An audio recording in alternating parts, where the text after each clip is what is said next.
Buenas tardes a todos, y yo creo que en un día como hoy lo justo y lo necesario sea que empecemos diciendo que si nosotras paramos, pues el mundo se para. Y diciendo también que hace como media hora que empezó la manifestación, que me consta que hay muchísima gente, que tienen ustedes total libertad para levantarse, y creo que a ninguno de los que estamos en la mesa nos importará si alguien se quiere levantar y unirse a la manifestación. No nos importaría levantarnos también. Ah, no, a algunos de nosotros tampoco nos importaría levantarnos, pero en cualquier caso, ya que estamos aquí, pues hay veces que el mundo también se para trabajando por él, y es lo que intentamos. Yo creo que no hace falta que presente a las tres personas que me acompañan. Conmigo somos cuatro, y somos cuatro filólogos, esto además de hispánica, además, o sea que esto es también para reseñarlo. Y ellos tres han tenido una experiencia directa, vital o literaria con Fernando Quiñones, y de eso es de lo que hoy nos van a hablar. Si os parece, empiezo presentando a Blanca. Blanca todo el mundo la conoce. Blanca es, además de filóloga, es poeta, es escritora, es activista literaria, es agitadora cultural. Es un poco todo aquello que, un poco heredera del levante de Fernando Quiñones, ¿no? Todo lo que hacía Fernando. Y es el alma de la ruta de Quiñones, que el sábado tendremos la oportunidad de ir, y una de los miembros fundadores de la Asociación de Amigos de Fernando Quiñones. Luego tenemos a Miguel Ángel, que Miguel Ángel también es filólogo, es poeta, es autor teatral, es escritor, también es agitador cultural, autor de comparsas, de chirigotas, o sea que también recoge un poco toda la tradición un poco más canalla o carnavalesca que pudiera tener Fernando, y también tiene una experiencia propia con él que nos contará. Y aquí a mi izquierda, yo, como siempre, siempre, a la derecha, a mi izquierda, Carmen, que a Carmen también la conocemos todos. Carmen también es filóloga, esto es lo malo abunda, es poeta, es escritora, es editora, es agitadora en sí misma, por mí primero y por todos mis compañeros. Y también tiene una experiencia vital muy cercana a Fernando. De eso es de lo que hoy vamos a hablar, porque aunque la mesa redonda tenía el título tan, no sé a quién se le ocurriría, pero tan así como las nuevas generaciones, que suena a otra cosa distinta, pero bueno, son un poco los herederos de Fernando Quiñones. Y lo que sí me gustaría empezar... Blanca antes me decía, no vaya tú a preguntar muchas cosas, pero bueno, yo creo que sí debemos empezar haciendo un ejercicio de recuerdo, ¿no? Porque recordar sabemos todos que es pasar dos veces por el corazón, y de eso es de lo que se está tratando en estos días, ¿no? De recordar a Fernando. Entonces me gustaría que, en el orden que queráis y como queráis, nos contéis cuál es el primer recuerdo que tenéis de Fernando. Un recuerdo que puede ser personal, puede ser literario, o el primer recuerdo que tenéis de Fernando. Yo comiendo pescado frito en la terraza que tenía Pilar Paz Pasamar en la calle Brasil, con José Ramón Ripoll, Jesús Fernández Palacio, y no sé quién más estaba ese día, pero había alguien más, y estaba Fernando. Y recuerdo que Fernando nos hizo leer a un compañero con el que yo siempre iba y a mí unos poemas, y fue una experiencia horrible.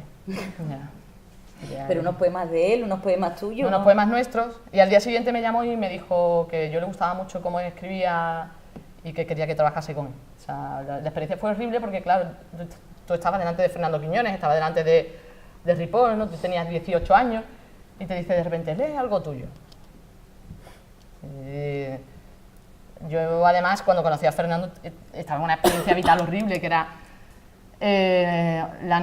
yo estaba en una anorexia nerviosa, con lo cual mi forma de ser, mi temperamento, mi vida era un altibajo continuo, y era una persona en ese momento súper insegura.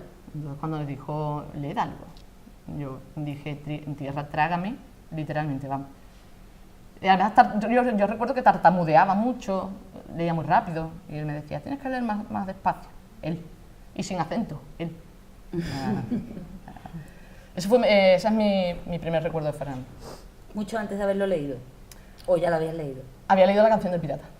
Luego me hice el máster en Fernando Quiñones, pero me había leído La canción del pirata, me habían hablado muy bien de él como persona, luego cuando lo conocí personalmente me di cuenta de que todo era mentira, que era mucho mejor.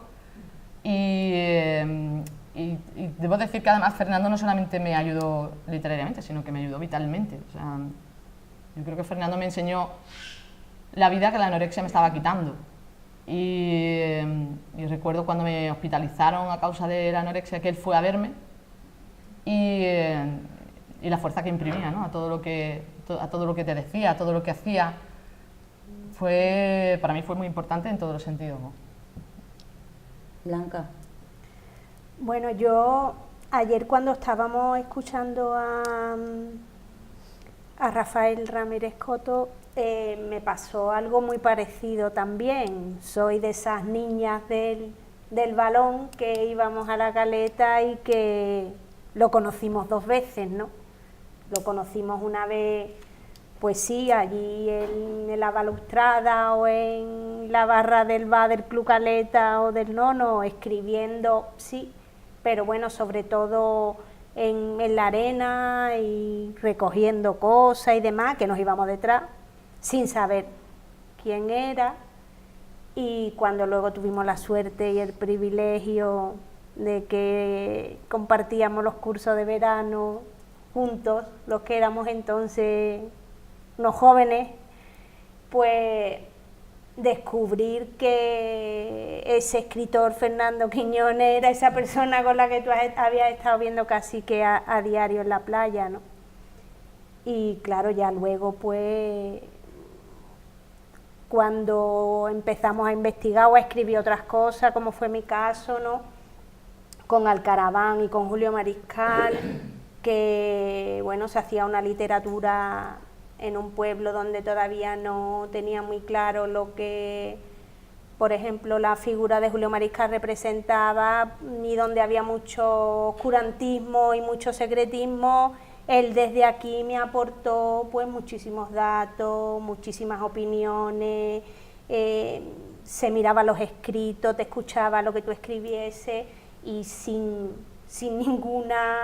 nada a cambio, simplemente era la generosidad, ¿no?, de una persona a la que tú recurres en un momento determinado cuando estás investigando, cuando tienes que obtener información y datos de donde sea, ¿no?, pues que estaba predispuesto y bueno, luego pues te abre tantos caminos y te presenta a tanta gente que bueno, pues eso. Ahora te toca a ti. Pues yo espero no decepcionar, pero mi experiencia personal con Fernando fue bastante escasa y diría superficial, ¿no?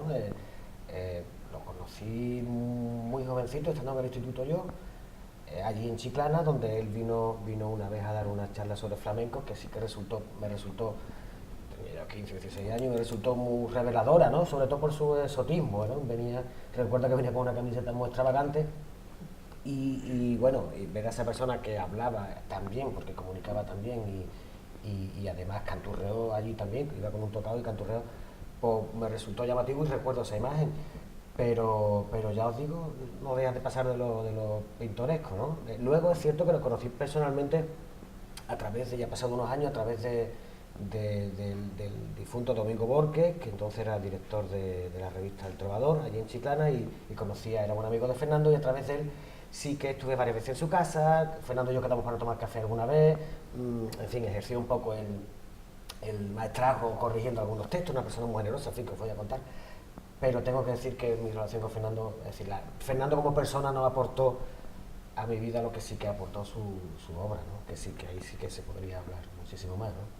Y resulta curioso que los tres habéis coincidido en decir que la primera imagen que tenéis de Fernando es de Fernando como persona, ¿no? Cuando no estamos acostumbrados a llegar a la obra de un autor conociendo primero al autor y después a su obra, que por eso era por lo que te preguntaba si lo habíais leído o no. Miguel Ángel, por ejemplo, la trascendencia que ha podido tener en tu obra, a lo mejor, Fernando, es más la obra literaria que... Sí, no diría tanto en mi obra, que personal, que también, sino en mi forma de entender la literatura y en mi formación como lector y como persona que disfruta como lector, ¿no? que siente revelaciones tomando contacto con una obra tan densa como la de Fernando, que por cierto esa densidad es lo que uno hoy en día digamos lamenta, ¿no? Es decir, una obra tan densa que tenga tanto peso y que ocupe tan poco espacio, ¿no? La densidad también en ese sentido.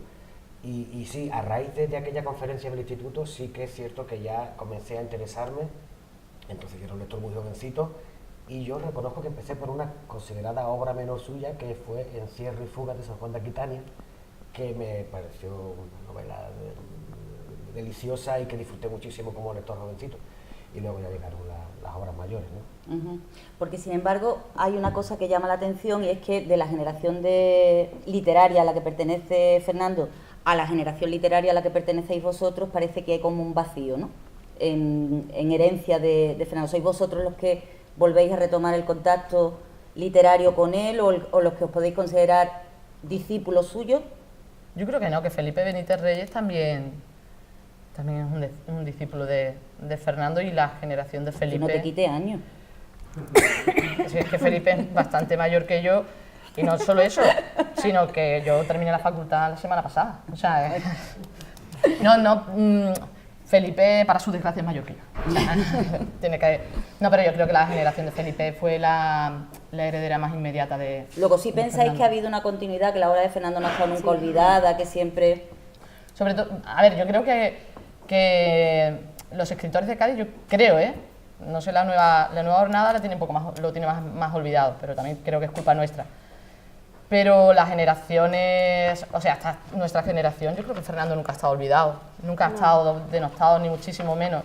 Creo que, fijaos lo que voy a decir, que es casi un pecado, creo que se ha leído mucho menos a Caballero Bonal que a Fernando Quiñones. O sea, que no creo que seamos la siguiente generación que siguió a Fernando. Yo tampoco lo creo. Además, es que, retomando la pregunta de antes, ¿no?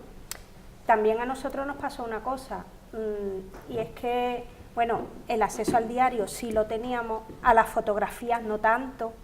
Fernando además no era de salir mucho en prensa sus propias fotos, porque cuando se han intentado hacer exposiciones y demás, hay que irse a archivos y rebuscar, y alguna que tiene Joaquín Hernández Kiki, alguna que hay por ahí, pero era muy difícil que los estudiantes tuviésemos en realidad, en la solapa de los libros no venían las fotos de los autores, no había internet, tú no los podías encontrar como ahora, que cualquiera que es premiado sale en todos los telediarios, sale en toda la prensa, y todo el mundo tiene acceso a ellos y van por todas partes y firmando libros y para arriba y para abajo. Él si tú lo encontrabas, se le encontraba firmando en Miñón allí, Sí, y poco más, ¿no? Entonces esa dificultad la teníamos.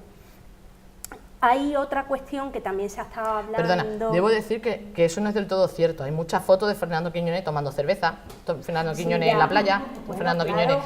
O sea, lo que pasa es que luego eso no... a Planeta no le parecía bien sacarlo en solapa, o sea, pero... Sí, bueno, eso es así. Eso es así. Perdona que te he cortado. Sí, no, tienes razón. Pero evidentemente tú estabas estudiando... Primero que, además... A Fernando todavía, y lo que estamos intentando ahora mismo es que las consejerías de educación miren para Fernando, que se le incluyan los libros de texto y que sea estudiado en los institutos, ¿no? Que por ahí se empieza, se está haciendo una labor desde la fundación desde hace varios años en los institutos de Chiclana, hay varios institutos con el nombre de Fernando y demás, pero lo cierto es que cuando está poniéndose a lo mejor un poco más de relieve su obra, quizás sea en los últimos años, ¿no? Afortunadamente. Bueno, entonces explicarme por qué me habíais dicho antes que Fernando no había caído nunca en el olvido, la obra de Fernando. Bueno, que no cae nunca en el olvido, vamos a ver. Él tiene varias épocas y varias etapas literarias, la de las revistas y los grupos, luego la de su propia obra y demás. ¿Qué le pasa a Fernando? Aquellos factores con los que en algunas ocasiones pues hablamos que hayan podido jugar en contra. Él, si iba con Alberti, era Alberti el importante y demás, y él iba como un poco a la cola, con Borges exactamente igual. cuando venían nuevas generaciones o cuando él empieza a ir con José Ramón Ripoll o con Jesús Fernández Palacio y demás, que son más jóvenes ya que él, es a ellos a los que ponen candelero. Luego a los que vienen detrás, que a lo mejor pues, podía ser pues Felipe, Luis, García Montero, etcétera, etcétera, etcétera. Y él ya va buscando quién viene detrás de él, un Juan José Telle y demás, ¿no? Nosotros entonces éramos jóvenes a donde él también mira, porque nosotros recurrimos en alguna ocasión a él, ¿no? Pero no somos nosotros los herederos, yo tengo claro que no soy para nada la heredera, ¿no? Y bueno, no, a eso me refiero con que no hay ruptura, ¿no? Que ciertamente hay generaciones que han ido... Claro, de cualquier manera yo creo que el mayor enemigo de la obra de Fernando Quiñones ha sido el propio Fernando Quiñones, por una sencilla razón. Y yo en eso me identifico muchísimo con él y me considero heredera, vamos, universal. Bueno, vamos 1 a 1. A ver. Perdona, sí. No, termina. No, te digo, ella no es heredera, tú eres heredera, que estoy esperando yo. No, pero Fernando yo creo que primaba por encima de la literatura la vida. Y en eso era único. Entonces a él no le interesaba. Un hecho muy importante en la vida de Fernando es que a Fernando, el finalista del Planeta, debería haber sido el ganador del Planeta. Esto me lo contó el propio Fernando.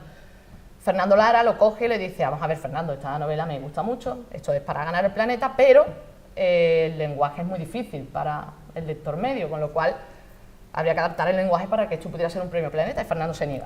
Fernando dice que esto es... a la canción del pirata. A la canción del pirata. Fernando se niega y dice que eso es lo que es y que no se puede hacer lectores tontos. A Fernando tú le decías, Fernando, ¿qué hacemos?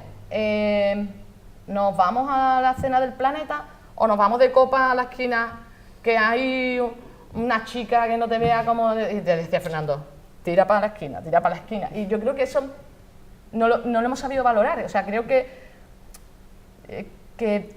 hemos mirado siempre, sobre todo desde la academia, a los autores que como que engolaban la voz, ¿no?, para leer.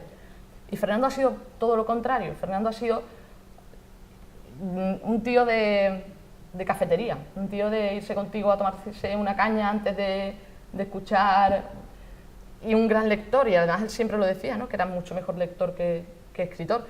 Entonces, claro, al primar la vida sobre la obra, yo puedo decir que creo que Fernando es el escritor más feliz que he conocido nunca, el que mejor se lo ha pasado, el que más ha vivido de lo bueno y de lo malo, y el que ha sabido transmitir con diferencia la pulsión vital, ¿sabes?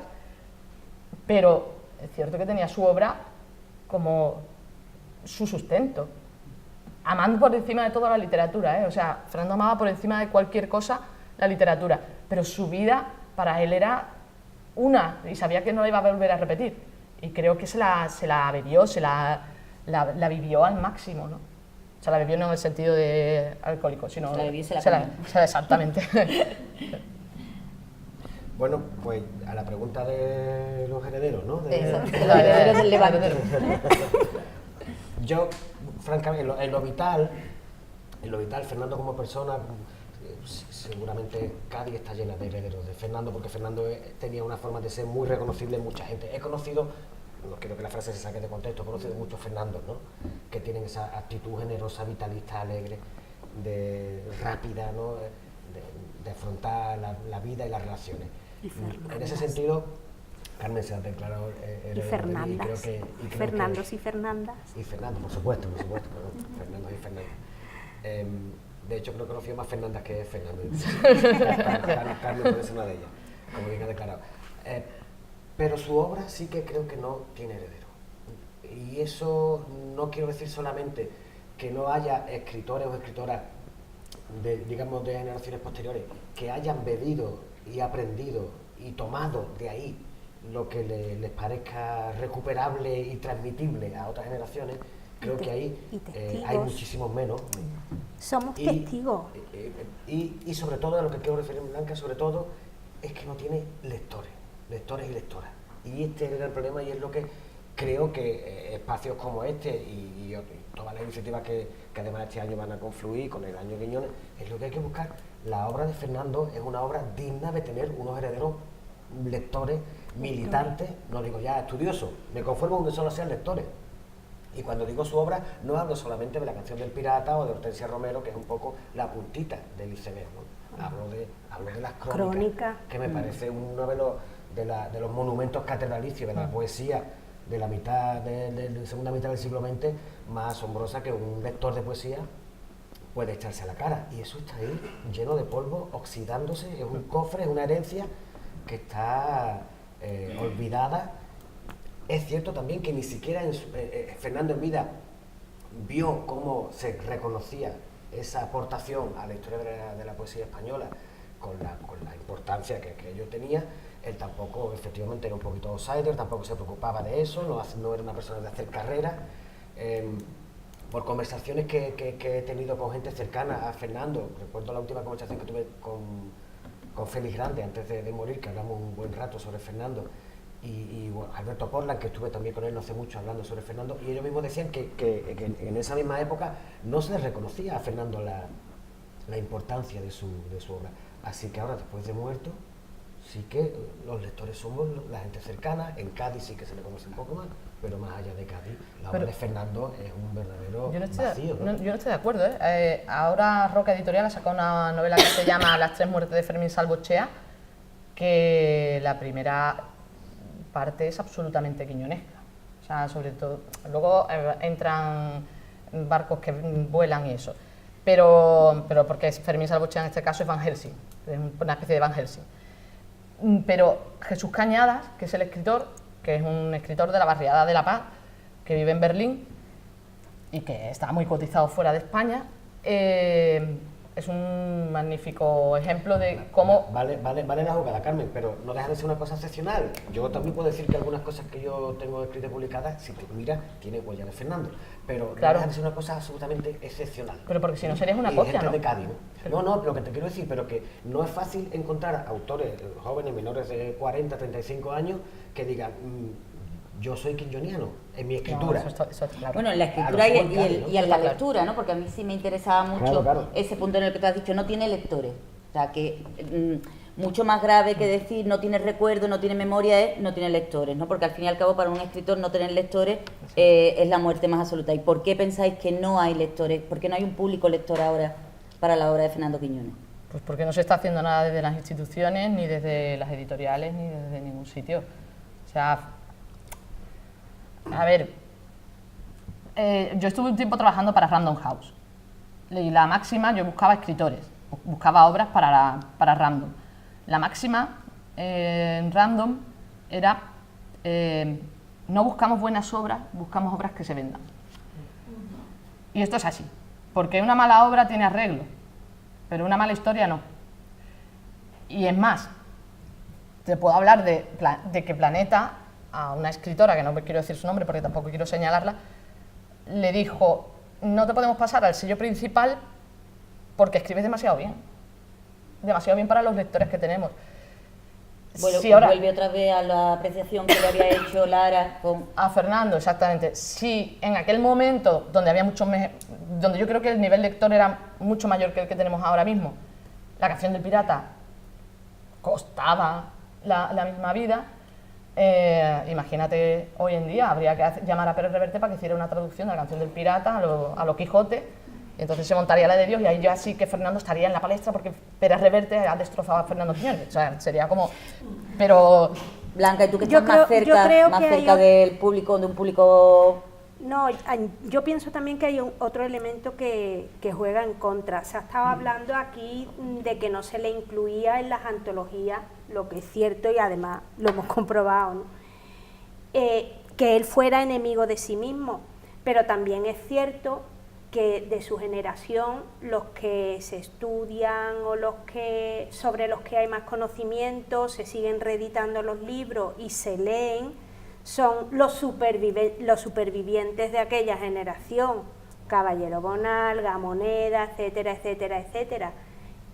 Los premios Cervantes tienen todos 80 y pico de años, él se fue demasiado pronto.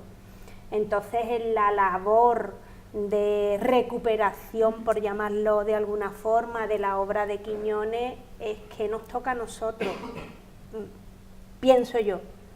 Y la forma, pues, desde las instituciones, desde aquellos sitios que puedan, desde la universidad por la parte que le corresponda, y la sociedad civil, como yo digo, pues lo que hacemos creo que además es importante. Nos estamos llevando la obra de Quiñones a la calle desde hace 10 años, leyéndola por los rincones, dándosela a conocer a la gente, llevándonos los libros a donde haga falta, a donde nos llaman, no solamente el día de la ruta, sino a lo largo de todo el año. Y es la única forma de conseguir lectores. De la ruta yo. quiero, hablamos un poco más tarde, pero a mí me interesa sobre todo cuando estáis hablando del apoyo de las instituciones, del apoyo de la universidad, parece que es como obligar al gusto o doblegar el gusto. Estéticamente, ¿vosotros pensáis que Fernando tendría lectores ahora? Hay que reconocer, y eso es otro punto en contra también, ¿no? de por qué su obra no pervive, que efectivamente no es una literatura fácil. Ni siquiera creo que su obra, digamos, más cómoda de leer, que son sus relatos, ni siquiera creo que sean fáciles para un público más o menos actual, ¿no?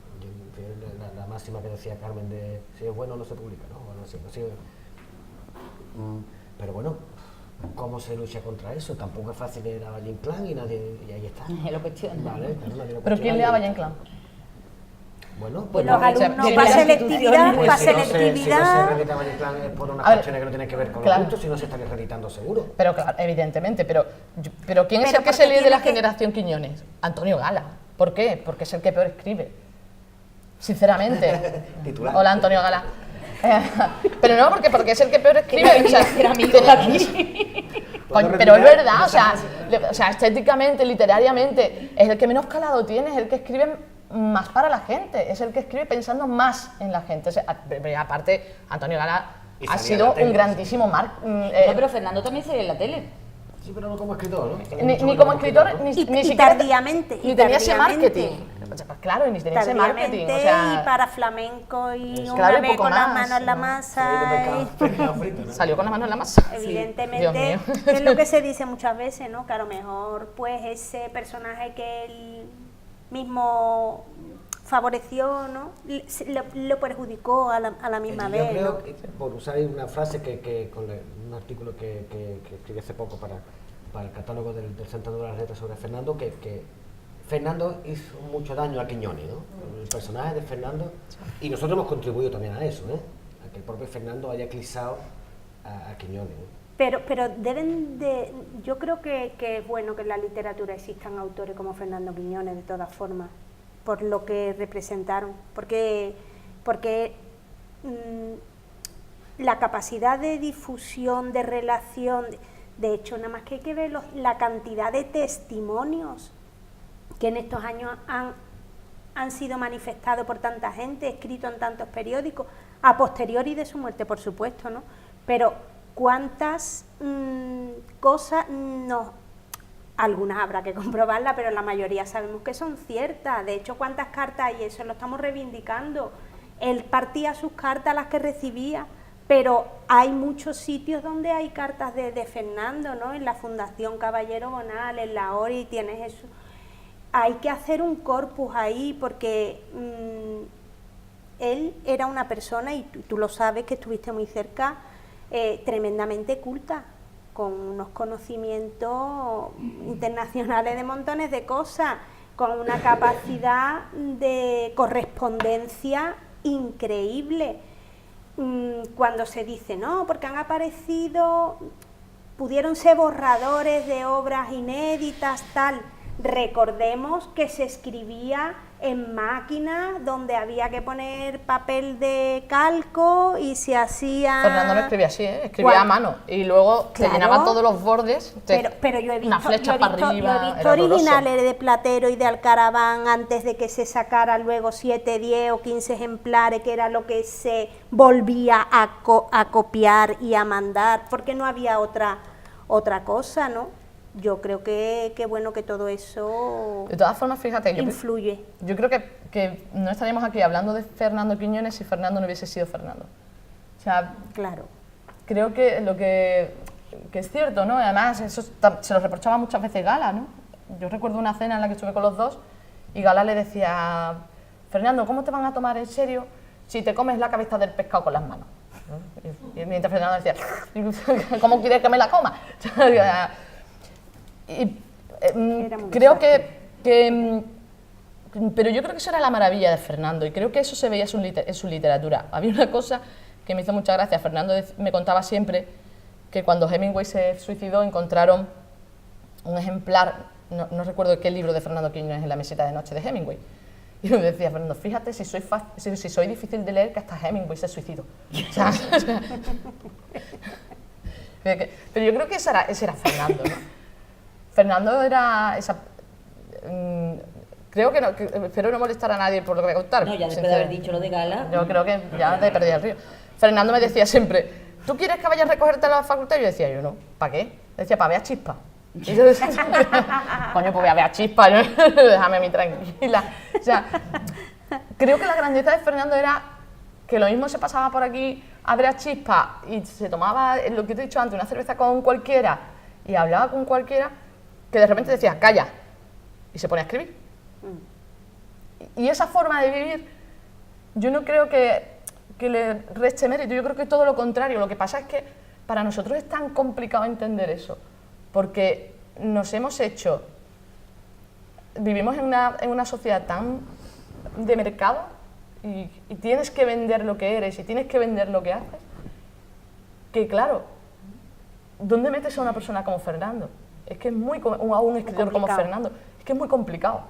Es que claro, la Fundación Gala es lo que es, porque Gala está vivo, sigue vivo, que lo sepáis, porque como se muere cada cierto tiempo, como se entere lo que te ha dicho hoy, lo mismo no pasa de esta noche. Lo vas a matar. O sea, pero sí que Gala tiene un marketing detrás que no ha tenido Fernando. Gala venía de familia de dinero y yo creo que Fernando era el único escritor de su generación que venía de una familia, sí, que su padre era médico, pero que se quedaron sin un duro. Menos. O sea, y era un tío que estaba acostumbrado a estar con los estibadores y que estibaba, de hecho. Entonces, claro, toda esa riqueza que tenía Fernando es la que supo ver Borges, o la que supuestamente supo ver Hemingway, me creeré la historia de Fernando, pero la que no sabemos ver nosotros, porque los que somos de mentira, creo, somos nosotros, no él. Claro, porque por lo que estáis diciendo, y corrígeme tú si me equivoco, está por un lado una obra muy culta, una obra muy de culto, una obra que estéticamente a lo mejor no llega a los públicos de ahora, porque le falte marketing, porque esté muy bien escrita y demás, y por el otro lado está el personaje. Yo creo que la recuperación de Fernando en estos 20 años se ha centrado más en el personaje que en la obra, ¿no? No en el personaje, sino en las distintas facetas. Es que tú tienes que, si ves la historia, el cine aquí, tienes que irte al Cance y tienes que irte a él. Y si te vas a buscar a quién a recuperar el flamenco, pues son de los poetas del 50 y él estaba ahí.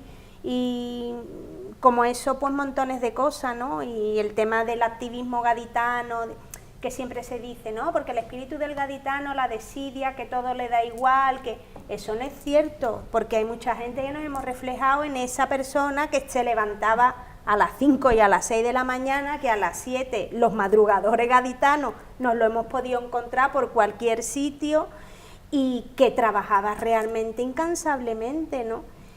Y sí, quizá hemos intentado buscar, yo creo que la gran mayoría, alguien, una figura, un algo donde agarrarnos, donde de alguna forma, ¿no?, pudiésemos encontrar, porque además en el tema de la ruta es que viene gente, la mayoría pertenecen a clubes de lectura, a grupos y asociaciones literarias de la provincia de Andalucía entera, hay gente que viene de Madrid, de un montón de sitios, o sea, que aunque parezca que es algo lúdico y festivo y tal, ¿no?, ahí detrás hay mucha trastienda, ¿no?, que busca esa recuperación de la obra, ¿no? Es cierto que la dificultad, bueno, en la poesía ya sabemos que es para la inmensa minoría, ¿no? Pues las crónicas tienen ciertamente muchísima dificultad y claro, luego ¿qué pasa? Que cuando hay que seleccionar, tú leíste los poemas que luego aquí se leen hasta 2 y 3 veces y esa que deberían de estar marcados y deberían de estar los libros de texto, esa Oda al Cante, los poetas, el Atzur, al Nor, etcétera, etcétera, etcétera. ¿Y qué pasa con eso? Al final seguimos todavía en Pío Baroja, en Valle Inclán, tiene que pasar más tiempo a lo mejor para que esa obra sí que la podamos ver. Sin embargo, tú hacías antes alusión al artículo que habías escrito para el catálogo, que ustedes no han leído, pero yo sí.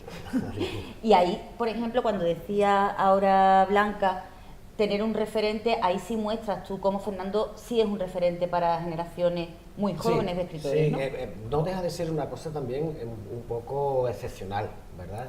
Yo cuando hice una pequeña encuesta que hice para hacer ese artículo a escritores y a escritoras más jóvenes y de Andalucía y les pedía referencia de Fernando, sabía a dónde disparaba, ¿no? Porque sabía que era gente que conoció la obra de Quiñones, pero yo tengo que insistir en el tema de que estoy viendo un proceso de fernandificación de la literatura de Fernando, que Fernando como persona es una persona, como bien ha dicho Blanca, llena de diferentes aspectos como agitador, como persona preocupada por cuestiones sociales, en fin, y la parte generosa, en fin, gloria bendita para Fernando. Pero estoy viendo cómo desde que murió hasta ahora cada vez se habla más de Fernando y se habla menos de la obra. Y me parecería un crimen que Fernando se acabara convirtiendo en un Beni de Cádiz. ¿Entenderme lo que quiero decir? Con todo mi respeto al Beni. Que tiene un anecdotario riquísimo, que se escribirán libros sobre su vida y su activismo y su gracia, y su obra quede eclipsada totalmente por eso. Y si la obra de Fernando fuera mediocre, bueno, pues ¿qué vamos a hacer? Claro. Pero es que estamos ante una obra muy grande que traspasa todos los géneros, que es trabajada con una seriedad y con un rigor espectacular, que aúna lo popular y lo oculto, que aúna lo lírico y lo narrativo, que aúna lo histórico y lo más contemporáneo. Es una obra de una, insisto, densidad. La parte periodística. De una densidad, fíjate, ahora ha tirado su parte periodística, pero hablando solamente de lo exclusivamente literario, ¿no? De lo narrativo y de lo poético, me parece de verdad una cosa asombrosa, fuera de lo común. Y Fernando como persona no era tan, perdonadme de verdad, pero no era tan fuera de lo común, que conocemos mucho a Fernando y Fernanda con esa gracia y con esa actitud vital. Hombre, pero obras como la suya no tantas. Corre un poco el riesgo, y a lo mismo voy a decir una barbaridad, pero ya a la hora que me lo permite ustedes. Cuando tú estabas diciendo ahora que Fernando se estaba comiendo a su propia obra, corremos el riesgo a lo mejor que nos ocurra como con Cela, ¿no? Que Cela, después de haber escrito La Colmena, yo creo que después de haber escrito La Colmena se le podía haber perdonado absolutamente todo, y sin embargo se le recuerda pues por la bativa y por la choferesa con la que hizo, y a lo mejor estamos corriendo ese riesgo o no. Hombre, no sé si la analogía es proporcional, porque estamos hablando de una persona es que yo te iba a decir, Cela después de La Colmena se podría haber muerto y habría quedado súper bien, pero siguió viviendo, y ese fue el gran problema de Cela. Ella va matando aquí. Hoy estamos necrológicos. Que Gala le hiciera compañía a Cela. No, Gala me cae mejor. Blanca, y en mitad de todo esto aparece la ruta. En mitad de eso aparece la ruta. ¿Y cómo empieza la ruta? Pues bueno, pues la ruta surge de un poco de lo que he dicho, ¿no? Esa inquietud de buscar un referente donde lo cultural del gaditano no quedara en un segundo plano. Sabemos, bueno, aquí esta ciudad, el Cádiz del Cádiz Club de Fútbol, de la cofradía y del carnaval, y qué pasa con la cultura, que también empieza con C, ¿no? Con letras mayúsculas, ¿no? Faltaba aquí alguien actual a donde recurrir y donde tú pudieras de alguna forma identificarte, por lo menos los que nos sentíamos huérfanos en nuestro aspecto, ¿no? Luego también los que nos sentíamos en deuda, porque manifiestamente ya está probado a cuánta gente ayudó, asesoró, corrigió, le echó un cable cada vez que nos acercamos a él, ¿no? Y también, bueno, en una conversación, en varias conversaciones hablábamos, bueno, hay ciudades en el mundo, y sin irse muy lejos, en Rota durante varios veranos, los festivales donde estaba Felipe y Luis y demás. Dublín tiene el 16 de junio el Bloomsday, donde la obra del James Joyce se lleva por toda la ciudad desde muy temprano hasta las 2 de la mañana del día siguiente, y es una jornada entera para leer la obra, ¿no? ¿Por qué no podíamos leer la obra, aunque fuese a trozos o a retazos por la ciudad, compartirla con la gente de alguna forma? Y de ahí surge un poco esa idea. Luego también la fundación estaba en Chiclana, cuando íbamos allí a los seminarios, la combinación del transporte nos costaba mucho trabajo, sobre todo a los que estábamos a lo mejor ya trabajando, estudiando, investigando a la vez, en fin, era un poco todo. Y no teníamos aquí a Quiñones en la ciudad y queríamos vivirlo, porque él era Puedes decirlo en vivo. Es mala la palabra. No, claro que va a ser mala, si además el lema de la Asociación de Quiñones es Vividores de Cádiz, porque nos llenamos de Cádiz, vivimos Cádiz, desde el amanecer hasta alta hora de la madrugada si es necesario, ¿no? Y esa forma de sacarla un poco, porque también hay que decirlo, ¿no? Todo lo académico está perfecto, es más, lo aplaudimos y bienvenido sea, ¿no? El estudio académico y serio y formal, pero el lector no está solamente dentro de los muros de las instituciones y de los sitios académicos, ¿no? Luego el lector está en la calle, el que comparte, el que lee algo y eso le sirve de aprendizaje, de experiencia, de crecimiento. Y en la obra de Fernando hay mucho de todo eso, hay mucho. De hecho, ahora este año que la ruta es gastronómica, yo no sé cuántos textos han salido, tanto de la parte poética como de la narrativa, ¿no? En la que él hace referencia pues a las costumbres, a la ciudad, donde nosotros también nos vemos, ¿no? O donde tú puedes marcar la deriva de su época y de su tiempo, de lo que él quiso retratar a través de su obra. Te hablo de eso, te hablo de muchísimas otras cosas, como pueden ser el compromiso, ¿no? El compromiso social o en cuestiones periodísticas, ya sabéis cuánto reivindicó, ¿no? Y vuelvo a lo mismo, vuelvo a que al final terminan viniendo esa Carmen de la Jara, ese Ruibal, ese Miguel Ángel Argüé, ese José Manuel Benítez Ariza, de los que él avanza ya en sus mijitas del freidor y en sus escritos, que son gente que están ahí, que están apuntando maneras, porque él además tenía esa capacidad de ver quizá quién venía, quién despuntaba, porque además te prestaba atención, cuando prestaba atención era por algo, ¿no? Y estábamos en deuda, algo había que devolverle a Quiñones de alguna manera, y ese sentimiento de deuda para nosotros fue, pues mira, vamos a convertirlo.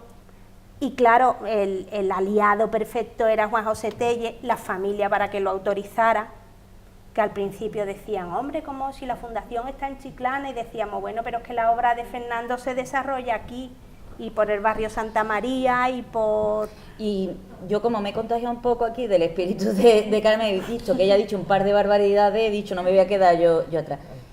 No me malinterpretes, pero es una ruta arqueológica. ¡Qué bueno!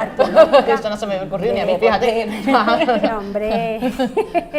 ¿O notáis que esté viva? Yo creo que está viva. Sí, porque además se renueva año a año, siempre es distinta, hay distinta gente, se va por distintos sitios, aunque haya determinados puntos a lo mejor concretos, ¿no?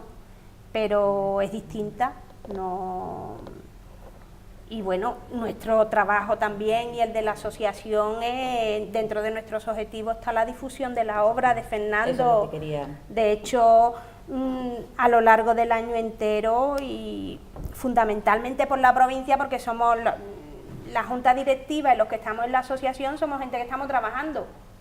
Estamos trabajando, la mayoría son docentes y el horario de mañana normalmente pues lo tenemos totalmente a tope, pero en nuestro tiempo libre a lo que nos dedicamos es si hay que irse a Prado de Rey, a Algeciras, a donde sea, porque hablamos de Fernando, nos llevamos la obra, cogemos un coche y nos vamos a donde nos tengamos que ir, ¿no? Entonces, sin recursos. Yo creo que más quisieran muchos autores Y tener eso detrás sería una asociación en cuanto reivindicando su obra como una hacen los iniciativa amigos de ciudadana, Quiñones. ¿no? Porque empezáis como una cosa ciudadana, pero Miguel Ángel a lo mejor puede hablar de la iniciativa institucional de la Fundación, ¿no? Tú la Fundación sí la conoces. Sí, bueno, lo primero es celebrar lo que está diciendo Blanca, la Ruta Quiñones fue un absoluto acierto ponerla en marcha. ¿Cuántos años lleva ya? 8. En Ocho Cádiz, años ya. 2 años es una tradición, imagínate ya 8, inmemorial. 8 años ya, ¿eh? Y fue, la verdad, yo recuerdo muy especialmente la primera, Blanca. La primera fue una cosa realmente emocionante. Pero, por responderte a la pregunta. Y desde lo institucional, la Fundación Quiñones, creo, y ahora me meto en fango yo, ¿Eso? ¿vale?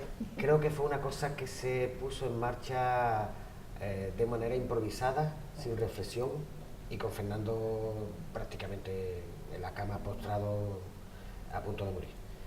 Y entonces creo que no dudo de la buena intención, por supuesto, de ninguna de las personas que pusieron en marcha, ni que la familia no tratara con cariño la puesta en marcha de la Fundación, pero las circunstancias no fueron las adecuadas y creo que desde entonces la Fundación, ya el simple hecho de que esté en Chiclana es una cosa un poco sorprendente y anómala, cuando el sitio natural era Cádiz. En Chiclana la Fundación ha tenido diferentes etapas con mayor o menor fortuna en su forma de funcionar y sobre todo su operatividad y su eficacia a la hora de conservar, cuidar y mimar y promover la obra. Y ahora está en un punto particular de recuestionamiento en el que la gente que está implicada y llevando la Fundación está intentando, que la pilló la crisis, los pocos recursos, en fin. Entonces ha sido un elemento que debería haber funcionado mucho mejor, pero por los avatares de su propia historia y las cosas que han ocurrido no ha dado los frutos adecuados. De todas formas, es evidente que tiene que estar ahí, tiene que seguir estando ahí y que sería una herramienta estupenda para que las instituciones canalizaran todo lo que supone. Y ese sería el punto de vista institucional. Blanca nos ha dado el punto de vista de la ciudadanía. Y tú como editora, ¿tú crees que la obra de Fernando se podría volver a editar? ¿Tendría éxito dentro del mundo editorial? Aparte de la versión Pérez Reverte que nos has propuesto. No, yo nunca propondría Pérez Reverte para nada, que conste. Nosotros como editorial le hemos propuesto a la Fundación Quiñones y han aceptado reeditar toda la obra Quiñones. Nosotros como ya tenemos una colección, que es la colección Quiñones dentro de nuestra editorial, y ahora nos proponemos reeditar toda su obra, que no toda su obra es vendible, ni muchísimo menos, pero vamos. ¿La obra narrativa, Carmen, o toda? Toda. La obra poética de Quiñones es absolutamente invendible en España en estos momentos, porque la poesía que viene en España en estos momentos, y lo podéis ver en el Nielsen, la poesía 2.0 o 3.0, ya no sé por cuántos cero van, pero es esa que dicen, hey nena, te voy a bajar las bragas y te voy a comer todo el coño. Que es así, o sea, que es que no me lo estoy inventando. Ya la próxima vez te voy a sacar una tarjeta. Desgraciadamente. Te he dejado dos. Pero que es verdad. Pero que es verdad. No, pero es verdad, estaba escrita. Tienes razón. Pero es verdad, es que es eso. O sea, es que es esa la poesía que se está leyendo. Entonces, vamos a ver, seamos realistas. Reeditar a Lope de Vega editorialmente es un fracaso. O sea, es un fracaso editorial. Reeditar la poesía de Quiñones es un fracaso editorial. Pero es que yo creo que es... Yo particularmente se lo debo. Y yo creo que empeñarnos que lo que están haciendo con las humanidades, sobre todo con la literatura, que es matarla poco a poco, las propias editoriales son las que se deben negar. Pero ya no por una cuestión de mercadotecnia ni nada por el estilo, o sea, no es porque se venda más o se venda menos, sino porque es una vergüenza lo que está pasando con la literatura en este país. Entonces, reeditar la obra de Fernando para mí es un gustazo, pero sé que va a ser poco rentable, pero es que me da igual. Y no tenemos mucho dinero, ¿eh? No somos una editorial con mucho dinero, pero me da exactamente igual, porque creo que es un tipo al que hay que reeditar, como dice Miguel Ángel, es un tipo al que hay que reivindicar, y que la obra tiene que seguir estando en la calle.